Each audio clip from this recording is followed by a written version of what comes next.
চেয়ারকে আঁকড়ে ধরার জন্য 16 কোটি মানুষের বুকে গুলি চালাতেও দ্বিধাবোধ করতো না।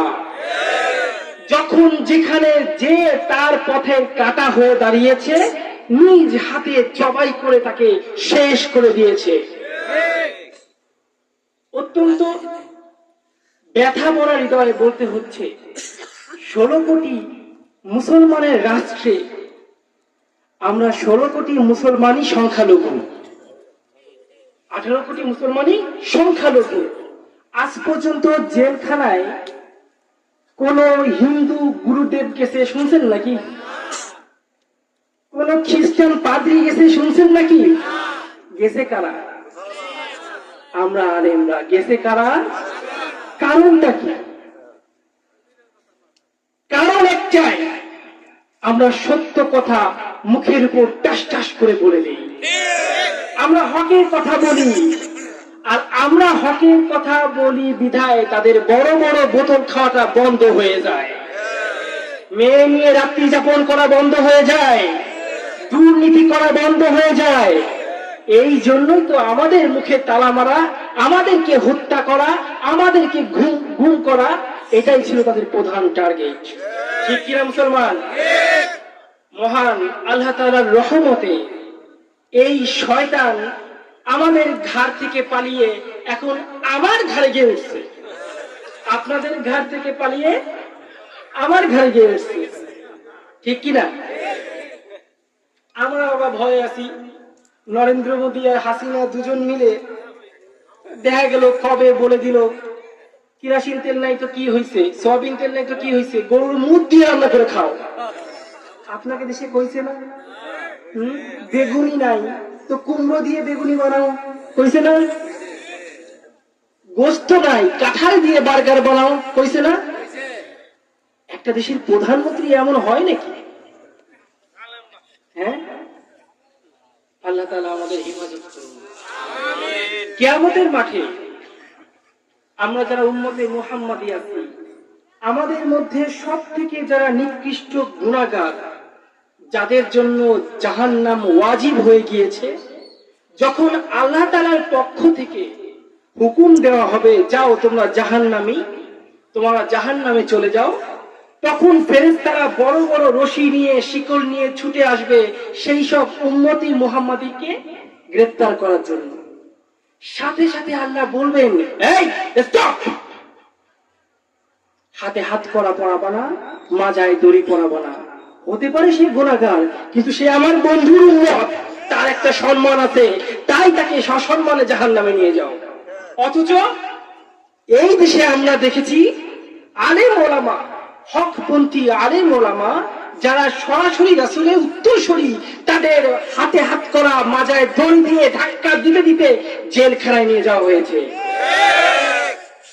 পরিমণি, পাপিয়া, এদের মতো নষ্ট মহিলাদেরকে জেলখানায় নেওয়া হয়েছে, হাতে হাত করা থাকে না, মাজায় দড়ি থাকে না, আলেমদের মাজায় দড়ি দিয়ে কেড়ে হেঁটছে। ওই জেলখানায় নেওয়ার স্পর্ধা তোমাদেরকে কে দিয়েছিল? তোমাদের দাফন, তোমাদের কাফন, তোমাদের কবর এই দেশের মাটিতে হবে না। স্মরণ করুন, আজ থেকে 14 বছর আগের কথা। একজন আল্লামা বলেছেন, এমন একটা সময় আসবে তোমাদের স্থানীয় মাটিতে হবে না, পালায় গিয়ে দিল্লির কোলে গিয়ে উঠবা। ঠিক কিনা? চিনেছেন সেই আল্লামাকে? এখন তো বলতে আর ভয় নাই। কে তিনি? কোরআনের পাখি আজ দিয়ে গেল ফাঁকি, ফিরে আর আসবে না যতবার ডাকি। কোরআনের পাখি আজ দিয়ে গেল ফাঁকি, ফিরে আর আসবে না যতবার ডাকি। সুমধুর কণ্ঠে গাইবে না গান, করবে না কোনদিন মানবিমান। কোরআনের পাখি আজ দিয়ে গেল ফাঁকি, ফিরে আর আসবে না যতবার ডাকি। ঠিক কিনা? আল্লামা আর ফিরে আসবে না। আর কখনো তার দারাজ কণ্ঠের ওয়াজ শুনবো না। হে মুসলমান, তোমরা বিগত সরকারের দেওয়া সমস্ত আঘাত হয়তো একদিন ভুলে যাবা, কিন্তু যতবার সাইদির কণ্ঠ শুনবা কলিজার মুখ দুমড়ে মুছে উঠবে। তোমাদের চোখের সামনে তিল তিল করে তাকে হত্যা করা হয়েছে। 12টা বছর তাকে কারা নির্যাতন করে হত্যা করা হয়েছে। এর বিচার এই মাটিতে হবেই হবে। আমাদের পিতাকে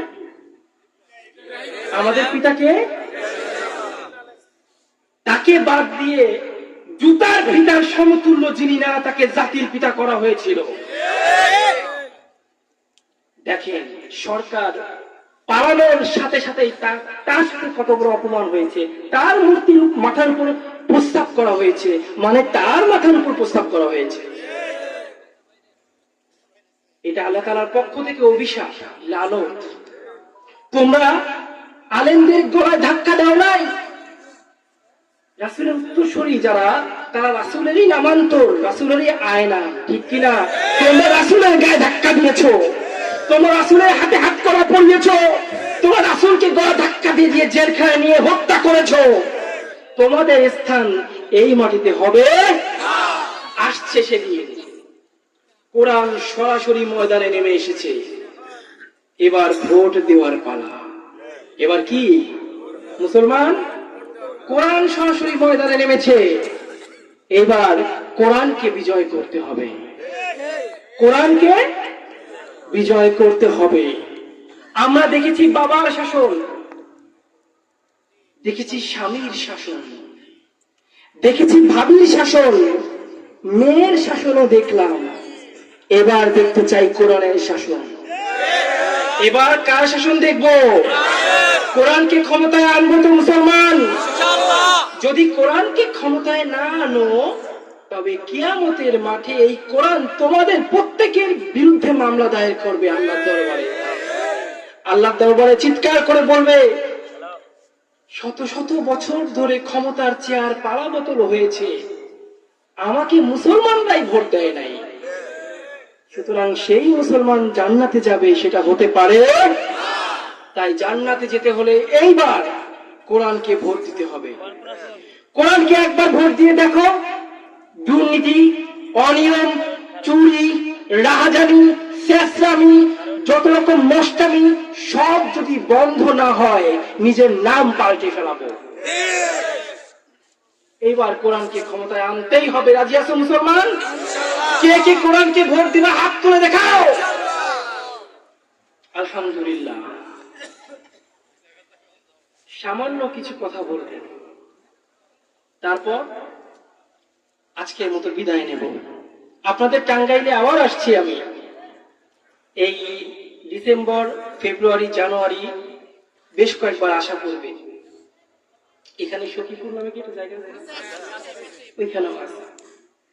সুযোগ হলে যাবেন, কেমন? আরেকটা কথা বলি, ওই যে আপনি শুনেছেন হয়তো 10 বছর বয়সে মুসলিম হয়েছি। মুসলিম হওয়ার পর থেকে একের পর এক টর্চার আমার উপর হয়েছে। অবশেষে যখন আমার ভারতীয় হিন্দু পরিবার আমাকে ধরতে পারলো না, তখন আমাকে কুফুরি বান মারল। এটা কি বিশ্বাস করেন? রাসূলকেও মারা হয়েছিল না? আমাকে সেই বান মেরে চরম পর্যায়ে নির্যাতন করা হয়েছে। আমার যদি সময় থাকে আমি বলবো, শুনবেন ইনশাআল্লাহ। তার ফলে কি হলো, আমি না কথা বলতে পারতাম না। এই যে কথাটা বলতেছি অনেক কষ্ট হচ্ছে, উচ্চারণ হয় না ঠিক মতো, অনেক সময় কথা আটকে যায়, মুখ থেকে মাঝে মধ্যে রক্তও বের হয়ে আসে। এখনো আপনাদের দোয়ায় বেঁচে আছি আলহামদুলিল্লাহ। শেষ পর্যন্ত থাকবেন। যদি ভুল হয়, ত্রুটি হয়, ক্ষমা করে দিবেন তো ইনশাআল্লাহ। কে কে চলে যাবেন হাত তুলে দেখান।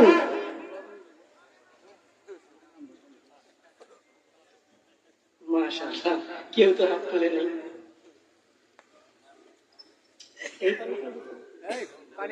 হ্যাঁ, মেলা গরম। স্টেজে কে আছে?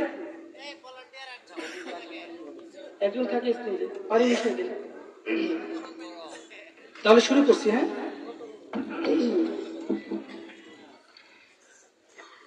ইন্নাল হামদালিল্লাহ আলহামদুলিল্লাহি নাহমাদুহু ওয়া নাস্তাঈনুহু ওয়া